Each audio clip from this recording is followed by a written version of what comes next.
Eh, Assalamualaikum warahmatullahi wabarakatuh. Selamat pagi atau siang atau sore atau malam. Eh, Perkenalkan kami dari kelompok 7 kelas 5B. Di sini kita akan membahas analisis etnomadetika dalam mata kuliah eh, meto- metode metode penelitian pendidikan matematika.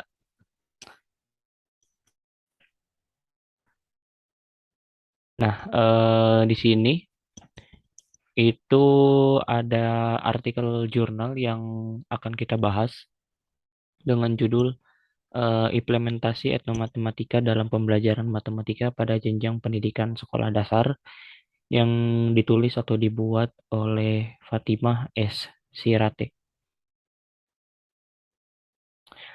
Yang akan kita bahas atau yang kita analisis dari jurnal atau artikel ini adalah yang pertama latar belakang, yang kedua itu pengambilan data, dan yang ketiga itu konstruksi pengetahuan dari artikel jurnal tersebut.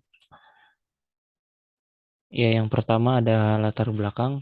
Eh, untuk pemateri pertama dipersilahkan.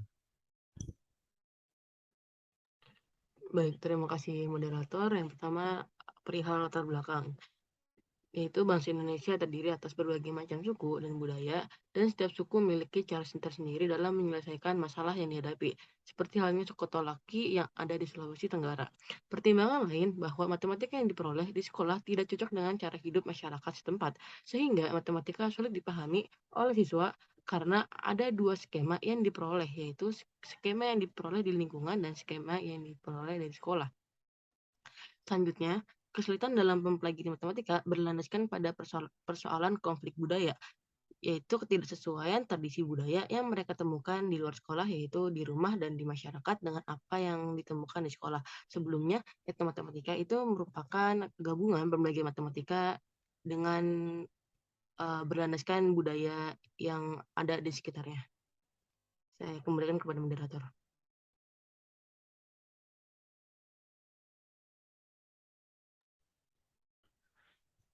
Ya, terima kasih. At- Terima kasih kepada pemateri pertama yang telah menjelaskan latar belakang dari kenapa kenapa peneliti ini memakai metode etnomatematika. Nah, yang berikutnya itu ada pengambilan data ya. Untuk pemateri dua dipersilahkan.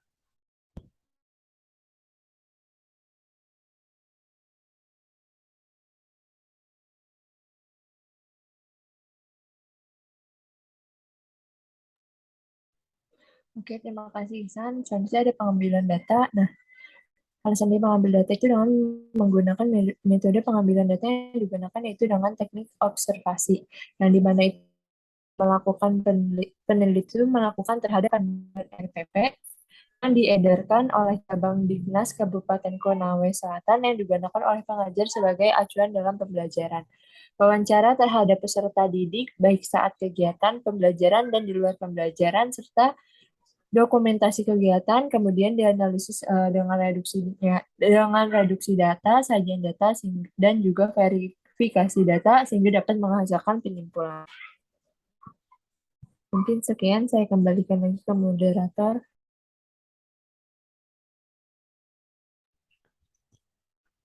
Nah, setelah kita tahu kenapa peneliti eh, bukan setelah kita tahu bagaimana peneliti mengambil data pada penelitian tersebut, sekarang ini ada instrumen pengambilan datanya ya, atau instrumen penelitiannya, yaitu menggunakan wawancara yang akan dibacakan oleh pemateri ketiga. Ya, baik. Terima kasih kepada moderator. Mungkin untuk selanjutnya ada instrumen yang digunakan oleh peneliti, yaitu berupa wawancara terhadap peserta didik. Di sini peneliti menggunakan teknik wawancara, yaitu berdasarkan observasi yang ia teliti sebelumnya. Di mana di sini yang pertama peneliti itu mewawancarai siswa untuk mengetahui tentang pemahaman siswa terhadap unsur garis. Di sini ada contohnya itu, wawancaranya berupa bersama dengan siswa, yaitu menunjukkan beberapa gambar yang akan mengkonstruksi siswa bahwa siswa itu mengetahui gitu bagaimana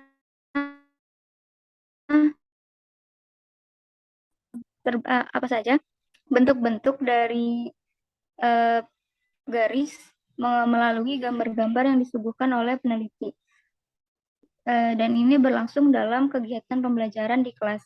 Lalu untuk pemahaman siswa terhadap operasi hitung, peneliti ini menggunakan atau melakukan wawancaranya ini di luar kegiatan pembelajaran matematika gitu.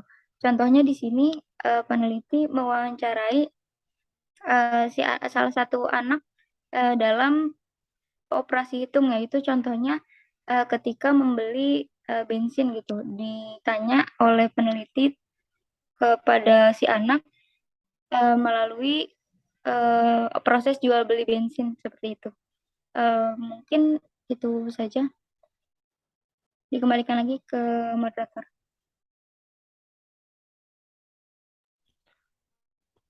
Ya, berikut adalah wawancaranya ya. Sekarang kita ke yang terakhir, yaitu konstruksi pengetahuan apa yang dibahas atau yang menjadi topik dalam artikel jurnal ini yang akan dibacakan oleh pemateri keempat. Ya, sebelumnya terima kasih untuk kesempatannya moderator. Di sini konstruksi pengetahuan di mana peneliti ini melakukan penghubungan secara langsung antara pemahaman awal siswa yang berkaitan dengan kegiatan bermain dengan materi pembelajaran matematika pada topik-topik yang relevan. Kemudian penerapan etnomatika ini sebagai sarana untuk memotivasi, kemudian menstimulasi siswa, kemudian dapat mengatasi kejenuhan dan kesulitan dalam belajar matematika. Dan pada proses pembelajaran matematika, guru kelas 4 telah memanfaatkan etnomatika. Hal ini terlihat dari penyusunan rencana pembelajaran maupun saat menyampaikan materi pelajaran. Dan kali itu saja, dikembalikan lagi kepada moderator. Iya, ya mungkin segitu aja ya untuk pembahasan atau analisis artikel jurnal metode etnomatematika. Mungkin kita lanjut ke metode yang lain. Hasan.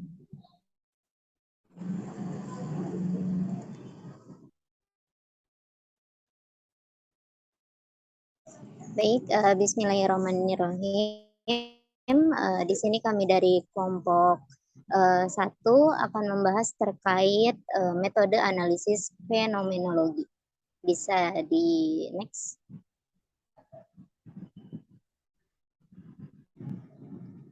Nah, untuk judul dari artikelnya sendiri yaitu Pengalaman Remaja Korban Broken Home yang ditulis oleh Desi Wulandari dan Nailul Fauzia.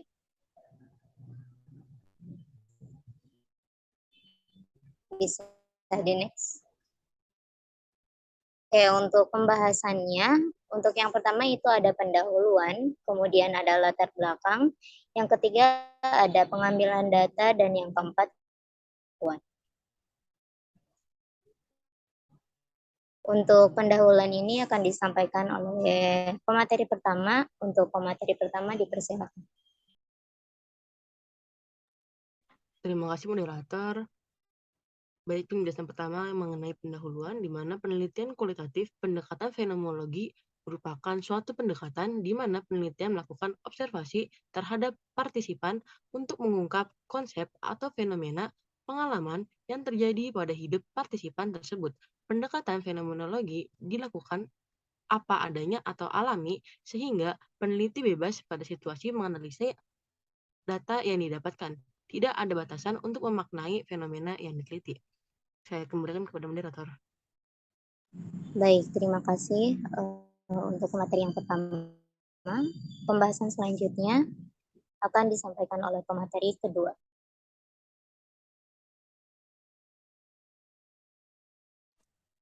Baik, terima kasih moderator. Selanjutnya di sini ada latar belakang dari artikel latar belakang tentang analisis fenomenologi dari kasus korban broken home. Di sini latar belakang yang diambil itu Badan Kependudukan dan Keluarga Berencana Nasional dalam Pertemuan 2016 menjelaskan bahwa tahun 2013 angka perceraian di Indonesia itu menduduki peringkat tertinggi di Asia Pasifik. Hal tersebut tidak kunjung menurun pada tahun-tahun berikutnya. Pusat Penelitian dan Pengembangan bersama Kementerian Agar pada tahun Agama pada 2015 menyatakan bahwa angka perceraian di Indonesia meningkat. Selama tahun 2010 sampai 2014, kasus perceraian di Indonesia itu meningkat dengan 100.000 kasus dibandingkan 5 tahun sebelumnya. Keluarga itu merupakan suatu kelompok atau kumpulan manusia yang hidup bersama dengan hubungan darah atau ikatan pernikahan. Perselisihan dalam keluarga dapat menimbulkan keretakan keluarga atau krisis keluarga atau broken home. Keadaan keluarga yang krisis dapat menimbulkan kerugian pada banyak pihak, terutama pada anak. Penelitian ini tuh memiliki tujuan untuk mengetahui dan memahami pengalaman individu saat remaja yang menjadi korban broken home serta memberikan gambaran mengenai bagaimana remaja yang menjadi korban broken home dapat bertahan dan menjalani hidup. Mungkin cukup sekian, saya kembalikan ke moderator. Baik, terima kasih untuk materi kedua. Mungkin tadi terkait itu ya. Selanjutnya dilanjutkan oleh pemateri ketiga terkait pengambilan data. Dipersilakan. Baik, terima kasih kepada moderator. Untuk pengambilan data dalam artikel ini mungkin berdasarkan analisis data menggunakan eksplikasi data, yaitu proses yang mengeksplisitkan ungkapan responden yang masih bersifat tersirat. Adapun beberapa tahapan dalam eksplisit data, diantaranya yaitu yang pertama, memahami data yang diperoleh secara utuh, yang kedua, menyusun deskripsi fenomenologi individual atau DFI, yang tiga, mengidentifikasi tema-tema umum yang muncul, dan yang keempat, melakukan eksplikasi pada tema-tema yang telah diperoleh. Mungkin itu saja, dikembalikan lagi ke moderator. Baik, terima kasih sebelumnya. Untuk pembahasan selanjutnya.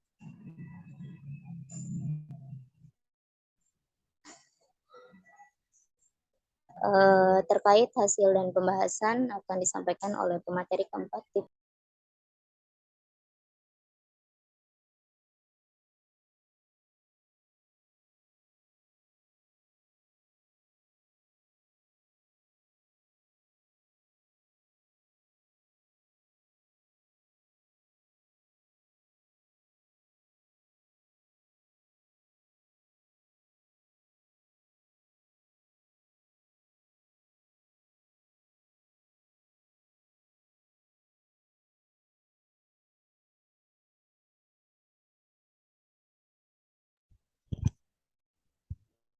Ya, di sini tuh ada hasil dan pembahasan dari penelitian yang sudah dilakukan atau observasi yang sudah dilakukan ya.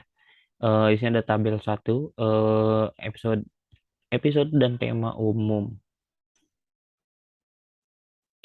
Nah, yang pertama itu episode atau bahasa umumnya itu eh, apa ya? Kejadian lah, maksudnya tuh kejadian sebelum broken home. Itu nomor pertama itu ada gambaran kondisi keluarga, yang kedua itu ada hubungan dengan keluarga, yang ketiga ada religiu religiusitas subjek, yang keempat ada kehidupan sosial, yang kelima nilai-nilai yang ditanamkan, dan yang terakhir itu ada makna keluarga. Nah, ada yang kedua itu ketika saat broken home, itu ada kondisi saat broken home-nya. Eh, Setelah itu ada dampak yang terjadi. Berikutnya itu ada kondisi setelah kondisi keluarga berubah. Terus ada dukungan, dan yang terakhir itu ada perubahan yang dialami. Nah, yang episode atau kejadian yang terakhir itu setelah broken home, itu harapan di masa depan setelah mengalami broken home. Oke, baik, terima kasih untuk materi keempat. Selanjutnya,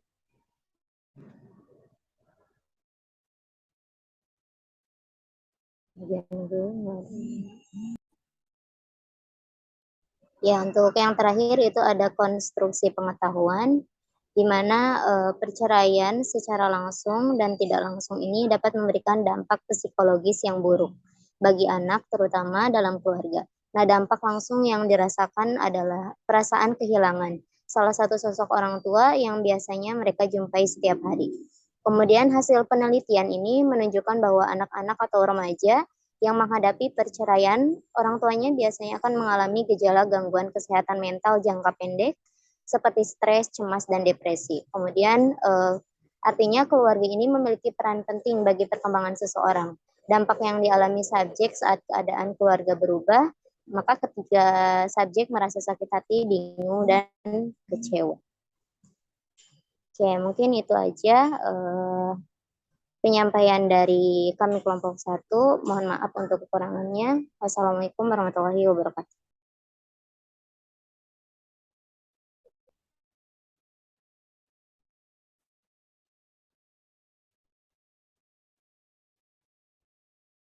Ya, Assalamualaikum warahmatullahi wabarakatuh. Kesempatan kali ini membahas tentang penelitian kualitatif, yaitu ragam dari analisis grounded theory dari kelompok 1 kelas 5B.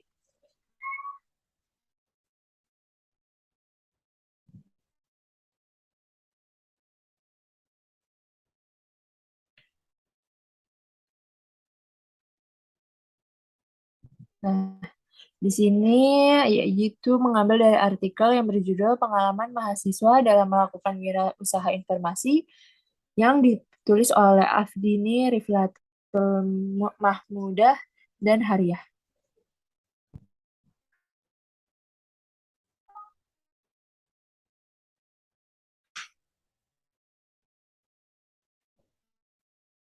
Nah, di sini ada 3, ada latar belakang, pengambilan data, dan konstruksi pengetahuan.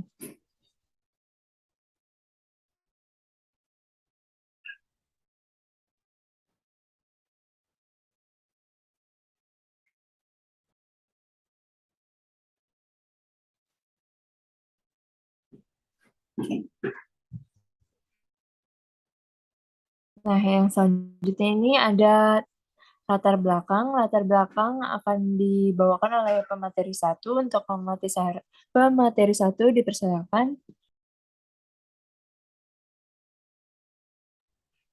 Baik, terima kasih moderator. Untuk pembahasan latar belakang, yaitu yang pertama adalah saat ini ada sebagian mahasiswa, bahkan sarjana-sarjana yang baru lulus mengalami kebingungan saat mereka menyelesaikan studinya. Mereka belum memiliki atau belum sepenuhnya mampu menguasai keterampilan atau keahlian yang dibutuhkan di dunia kerja. Hal ini terjadi di antaranya karena belum ada sebuah sistem yang baik dan saling terhubung antara dunia pendidikan dan dunia kerja serta entrepreneurship atau jiwa kewirausahaan mahasiswa yang belum terbangun. Terkait beberapa hal yang telah disebutkan di atas, bagaimana sesungguhnya pandangan mahasiswa mengenai wirausaha informasi? Tulisan ini bermaksud menggali pengalaman mahasiswa dalam melakukan wirausaha informasi. Oleh karena itu, pendekatan penelitian dilakukan secara kualitatif menggunakan metode ground theory. Penelitian ground theory ini berusaha untuk mengembangkan teori tentang wirausaha informasi dari pengalaman mahasiswa yang pernah melakukan kegiatan wirausaha informasi. Rancangan penelitian yaitu melakukan studi pendahuluan untuk mendapatkan gambaran mengenai informasi entrepreneurship atau wirausaha informasi. Kemudian, melakukan wawancara kepada 7 responden untuk mendapatkan data-data yang diperlukan dan 2 responden untuk dikirimkan samplingnya. Selanjutnya, dilakukan coding sampai pada kesimpulan. Saya kembalikan kepada moderator. Baik, terima kasih untuk materi pertama. Selanjutnya, ada pengambilan data yang dibacakan oleh pemateri kedua. Untuk pemateri kedua, dipersilakan. Ya, Langsung saja, di sini ada pengambilan data dari penelitian yang dilakukan, yaitu sampel yang digunakan adalah sampel teoritis, yaitu menentukan sampel berdasarkan kepentingan peneliti untuk menemukan suatu teori. Sampel dalam penelitian ini adalah responden sebagai sumber data yang berjumlah 9 orang. Selain melalui wawancara, data juga diperoleh berdasarkan observasi dan kajian dokumen. Data tersebut dianalisis berdasarkan model analisis data konstruktivisme dengan melalui transkrip data, interpretasi data melalui pengkodean terbuka atau open coding, pengkodean beralas axial coding, dan pengkodean terseleksi atau selective coding. Analisis data dilakukan melalui 3 tahap, yaitu akan dibacakan oleh pemateri selanjutnya. Saya kembalikan ke moderator. Baik, terima kasih. Terima kasih untuk pemateri kedua atas pemaparannya. Selanjutnya ada tahap-tahap yang akan dibacakan oleh pemateri ketiga. Untuk pemateri ketiga dipersilakan. Ya, baik, terima kasih kepada moderator. Mungkin izin melanjutkan untuk tahapan-tahapan dalam analisis data ini. Ada 3 ya. Yang pertama, yaitu membuat transkrip hasil wawancara yang disusun per pertanyaan sesuai dengan jawaban dari responden. Lalu dilanjutkan dengan tahap yang kedua, peneliti mencari makna dalam beragam kata dari responden untuk menentukan kategori. Dan untuk tahap yang terakhir yaitu peneliti membuat coding, yaitu yang pertama ada coding open coding, yang kedua axial coding, dan yang ketiga selective coding. Mungkin itu saja, dikembalikan lagi ke moderator. Baik, terima kasih kepada pemateri ketiga. Selanjutnya yang terakhir ada konstruksi pengetahuan yang akan dibacakan oleh pemateri 4. Untuk pemateri 4 dipersilakan. Baik, terima kasih moderator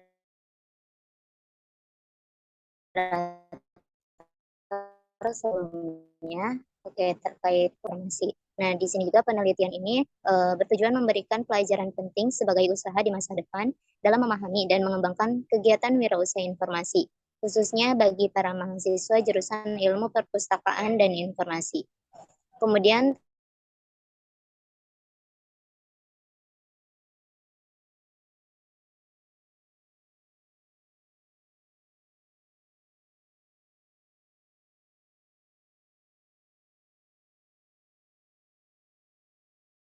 ilmu perpustakaan dan informasi Universitas Indonesia. Barangkali itu saja, dikembalikan lagi kepada moderator.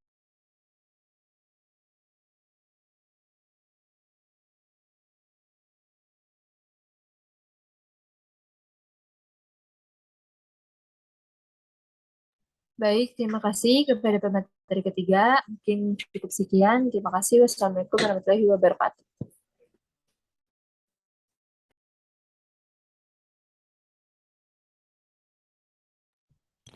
Nggak muat, paling end dulu, abis itu link baru lagi. Bentar, end dulu dah.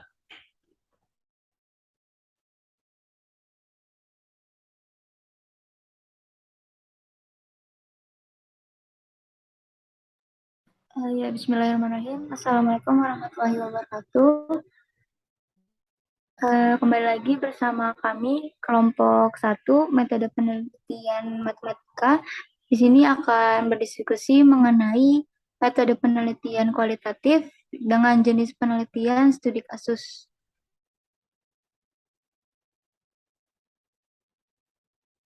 Kami di sini mengambil judul skripsi yaitu analisis faktor-faktor penyebab bullying di kalangan peserta didik, studi kasus pada siswa SMPN 2 Kota Tangerang Selatan yang ditulis oleh Windy Sartika Lestari pada tahun 2016.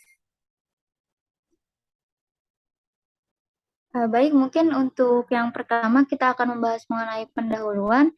Dipersilakan kepada pemateri 1 untuk memaparkan bagian pendahuluan ini. Terima kasih moderator. Pendahuluan mengenai studi kasus yaitu menurut Sutopo dalam Nugrahani, pada hakikatnya penelitian kualitatif merupakan studi kasus. Artinya bahwa semua rancangan penelitian dalam studi kasus selalu bersifat kontekstual, yakni penelitian yang mendasarkan kajiannya pada sifat kekhususan. Dalam melakukan penelitian studi kasus, peneliti berinteraksi secara terus-menerus dengan isu-isu teoritis yang dikaji dengan data-data yang dikumpulkan. Peneliti lebih mengarahkan kepada pendeskripsian secara rinci dan mendalami mengenai kondisi dalam suatu konteks tentang apa yang sebenarnya terjadi di lapangan. Mengingat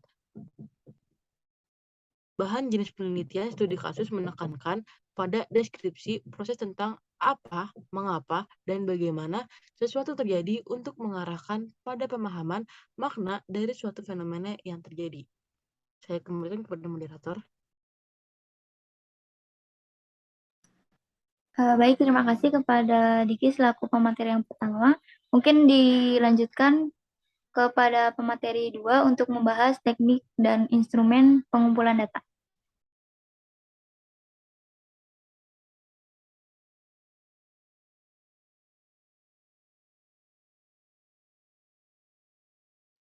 Dipersilakan pada pemateri yang kedua. Iya, terima kasih pada moderator. Selanjutnya ada teknik pengumpulan data.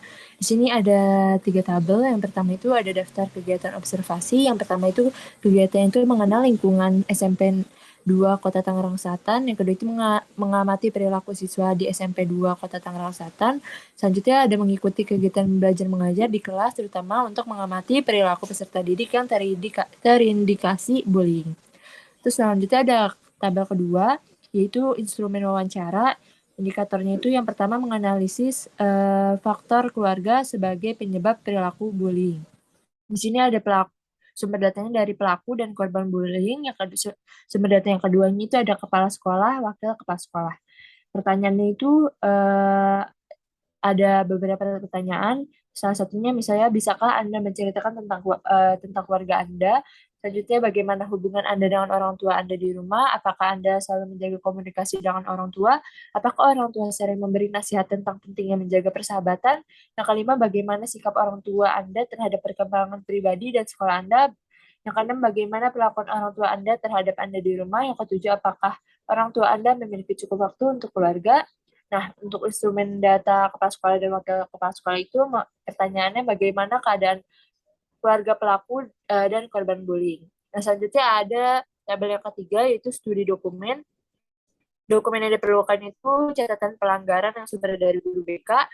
Yang kedua itu ada buku tata tertib siswa yang sumbernya dari guru BK. Mungkin cukup sekian dari saya kembalikan ke moderator. Ya, baik. Terima kasih, Dela. Selaku pemateri yang kedua, mungkin bisa dilanjutkan untuk latar belakang masalahnya oleh pemateri ketiga. Kepada pemateri ketiga dipersilakan. Ya, di sini ada latar belakang atau masalah dari artikel jurnal yang kita analisis. Itu yang pertama, ada Indonesia adalah negara dengan tingkat bullying terbesar kedua setelah Jepang, dan diketahui bahwa ada 3,5 juta siswa di Indonesia menjadi korban bullying setiap tahunnya. Itu menurut survei seorang psikolog dari komunitas Putik Psychology Center, yakni Iban Salda Safwan. Terus berikutnya itu ada banyaknya tindakan bullying yang dilakukan siswa di sekolah tercatat dari tahun 2016 ke belakang dan diperkuat dengan sebuah riset yang dilakukan oleh LSM Plan International dan International Center of Research of Women atau ICRW yang dirilis awal bulan Maret 2015 yang menunjukkan terdapat 84% anak di Indonesia itu mengalami kekerasan di sekolah. Berikutnya itu ada pernah terjadi bullying antar siswa di SMP Negeri 2 Kota Tangerang Selatan berupa pemalakan yang dilakukan oleh junior kelas 7 kepada kelas 8 atau atas suruhan kelas 9 dan alumni. Akan tetapi belum diketahui secara pasti apa yang menjadi faktor penyebab sehingga terjadinya bullying tersebut. Nah, itu adalah ada masalah-masalah yang menerbelakangi artikel jurnal ini. Berikutnya saya kembalikan ke moderator.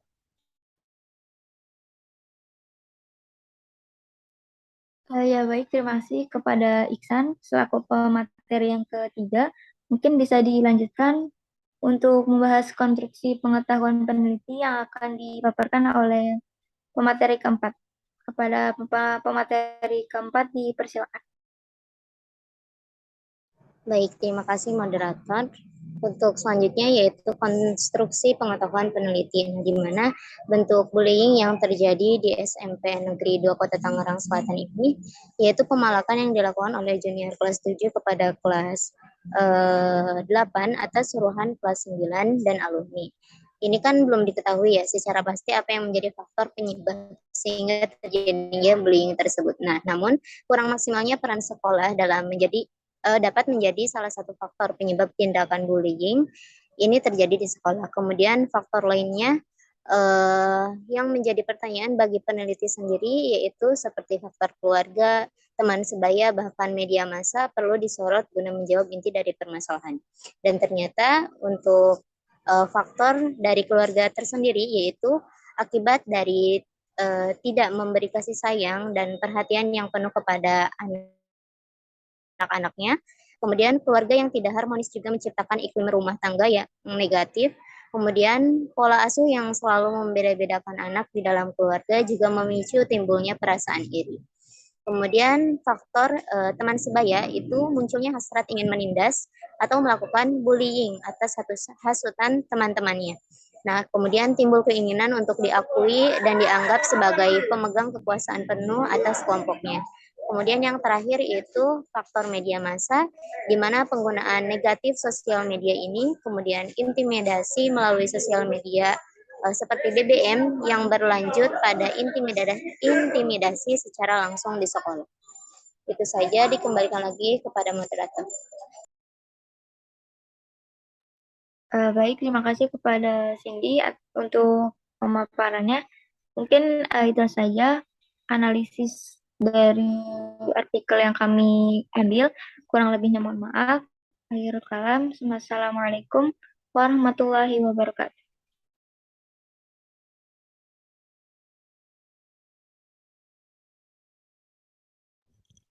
Udah kan ya gitu doang? Atau ada lagi? Udah. Thank you guys. Oke, nanti tolong satuin lagi ya videonya kalau bisa. Kita dikumpulin di Oke, mana? GCR doang kan? bicara sama YouTube. Nah iya, nanti tolong satuin lagi videonya nanti gua kirim langsung. Oke. Oh iya masih di record.